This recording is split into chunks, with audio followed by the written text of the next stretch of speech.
So welcome to the next video where we're going to be creating the route that's going to allow us to add a product to our static list right over here.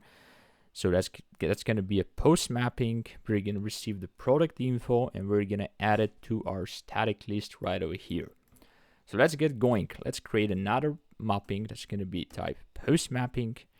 And that's going to be a public response entity. So let's say we want to return the added product back. So I'm just going to say that it's going to return a product, and I'm just going to say create product, or not create, but let's say add product. So now we want to receive the product as a request body, and that's why I'm going to specify the request body annotation here. And we're going to receive the product as a body like this, and it shouldn't be a response body, it should be a request body. Let me just choose the correct one here. So it should be a request body. So we're expecting to receive a product right here. That's basically our model right here with the ID, the name, and the description. And what we're gonna do, we're very simply just gonna add it to the list. So I'm gonna come here, I'm gonna say product list.add product, and I'm just going to return it back. So I'm just going to say response entity. I'm going to return a response entity, but let's just do a status 201.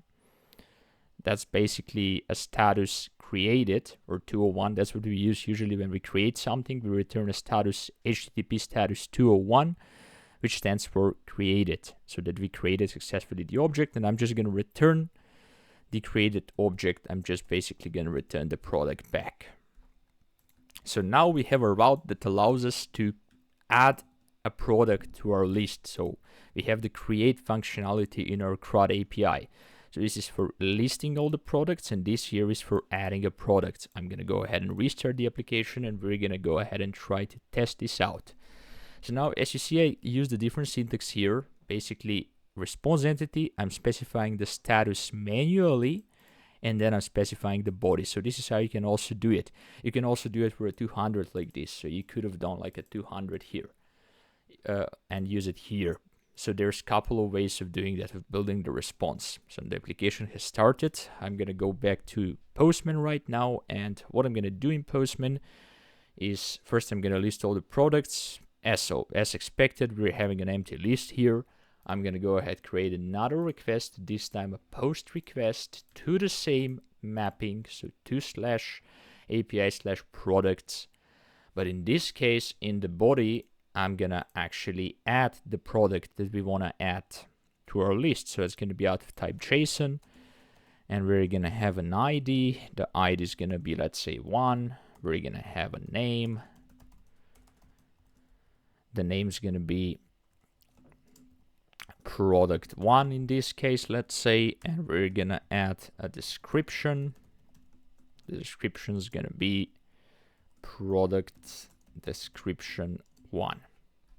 I'm gonna click send, and as you can see, we got back HTTP status 201 created, and we got back the product that was added. So now if I were to go back to the other route that gets all our products, we should expect to have one product, and as expected, we're getting back the list of products, and we're getting the product that we just added to the list.